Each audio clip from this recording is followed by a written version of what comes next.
Hey, what's up? John here, and today I got a question, kind of an interesting one. This is from a 22-year-old girl or woman who says that wants to know, will I be better off without my parents? Dev Mountain is an industry leading coding bootcamp teaching web development, iOS development, and UX design.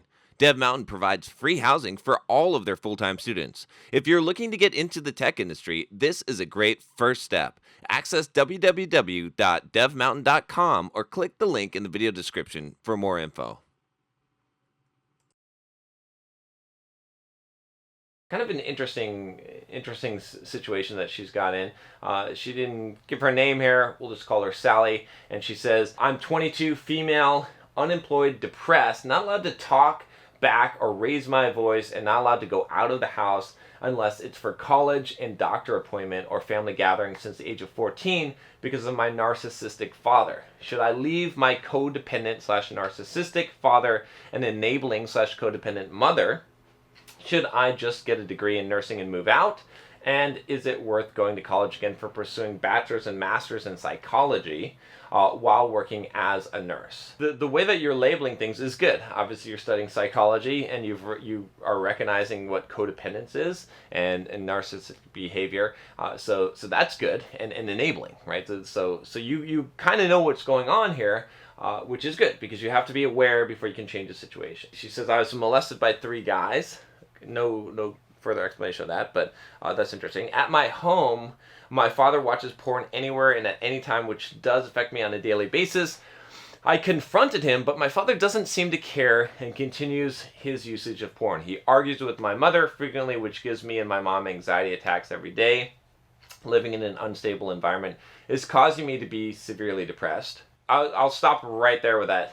Living in an unstable environment is not causing you to be severely depressed. The world does not decide your inner state. You do. Now you get to decide where you're going to live. Again, don't misunderstand what I'm saying here. I want to break that connection because I don't want you to be able to say, okay, this is causing this. Like this environment is causing my depression.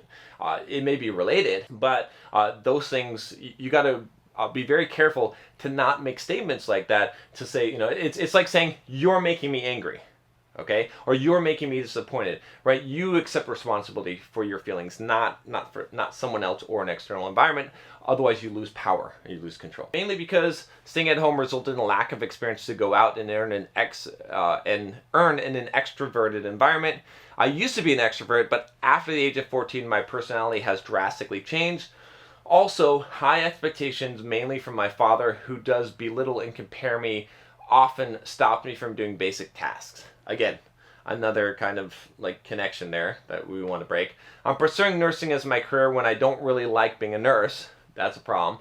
Recently, I found out I'm more into becoming a psychologist or a therapist, but my parents are stopping me from changing my major because they want me to earn ASAP and use my income towards helping them pay off their house loans. People that are, let's say, fucked up, okay?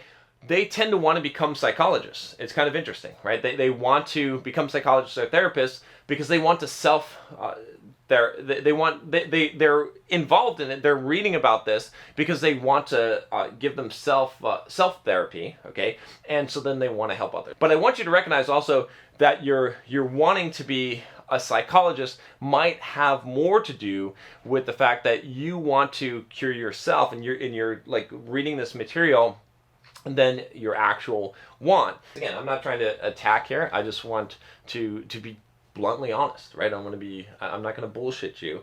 I'm going to tell you what I think, right? That's why you asked me the question. So the biggest thing that's going on here is that boundaries are not being set. Boundaries are being crossed. You're not a kid, okay? You're not a minor, okay? You're an adult at this point. Now, a young adult may be a little bit immature, who knows? So you are responsible for your own decisions, and you have the capability and the responsibility to set your own boundaries. When you're in an environment that is somewhat abusive, what ends up happening is that you start to baseline it, so you think it's normal and you think it's okay, and you sort of form your own bubble, your own boundaries based on this. So what you've got to do is you got to kind of break out of this. You're already kind of seeing this, right? You're already seeing that, okay, this is not right. my father's, doing these things. My mother is codependent and enabling. You've got to figure out exactly what are the boundaries that you're going to have in life. There's actually a really good book on this called Boundaries. Okay, and I did a review on this.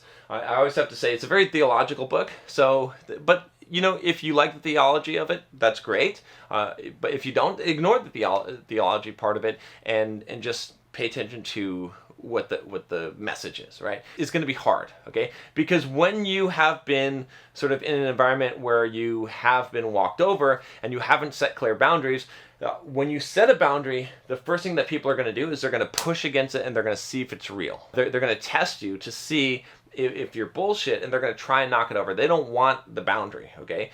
And so you're going to meet a lot of resistance. Honestly, I think that you're probably going to need to move out, but you're going to need to plan this. And before you do, it's a good exercise to set these boundaries so that you can live your life with boundaries, right? Rather than just escaping from situations. Escaping from situations that are harmful to you is definitely good, like you should be doing that.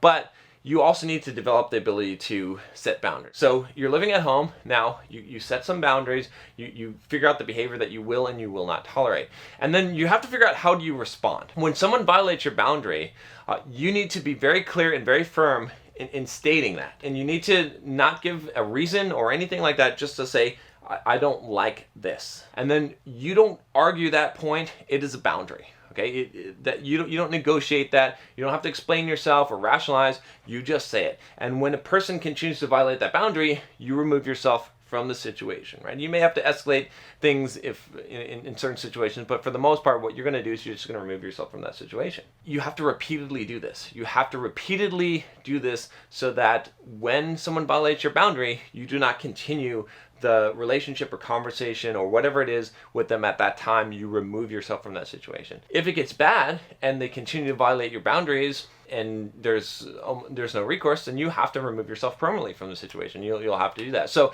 I would be planning this out, by the way. You need to figure out some way to get out on your own. If that means like sucking it up and finishing your nursing degree so that you can make some money and get on your own, fine.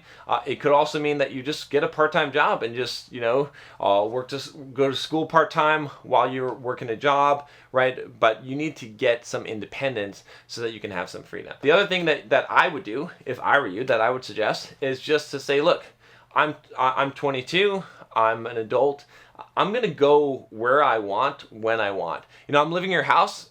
I respect you. I appreciate, that you're my parents. You're taking care of me, right? I don't mean any disrespect, but I'm an adult and I'm going to go where I want. I'll tell you when I'm going somewhere. I'll tell you when I'm going to be back, just out of courtesy, because I'm living in your house.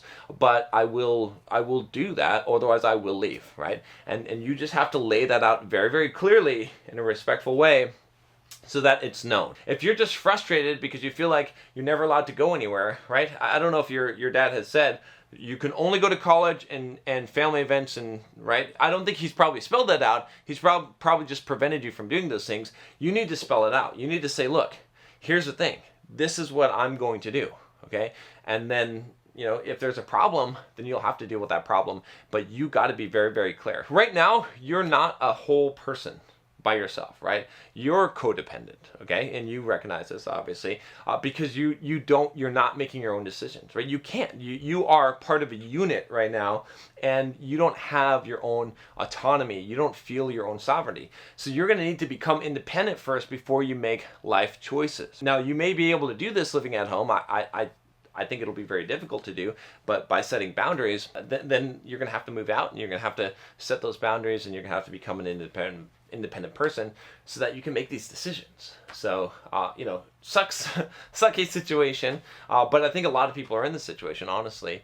This is just life. This is the thing. It's like you have to be able to separate from your parents. Parents are going to try to hold on to you for as long as possible. They're going to try and control you. They're going to see you as an extension of themselves, right? You've probably studied a lot of this in psychology, if you're studying psychology. but you have to break that. Everyone has to do that when they grow up. And a lot of people that don't do that, they get walked all over, right? And they get used and they get abused. And, if you don't break this pattern, here's, my final warning call, and then I'll wrap this up, is that you're going to enter into romantic relationships where it's going to be exactly like this. You're going to look for this father figure that's going to be narcissistic, that's going to tell you what to do, and it's going to control you because that's what you're used to. We tend to gravitate towards the things that make us comfortable, which are the things that we're used to. And so if you don't break this pattern, you're gonna go right back into it. You're gonna go flee the nest and go right into the arms of some guy that's gonna be a super controlling boyfriend. It's uncomfortable. You probably are a person that likes to please, likes to be a pleaser, but you've got to be able to stand there and just say no. I'm gonna have my boundaries. I'm gonna, if people are violating them, I'm gonna step out of the situation, remove myself. I will not allow this to happen to me. And eventually people will stop fucking with you because they'll know that you're not a victim. So again, check out the book Boundaries. I think that will help you. And good luck. I hope that helps you. If you haven't already, click the subscribe button below. I'll talk to you next time. Take care.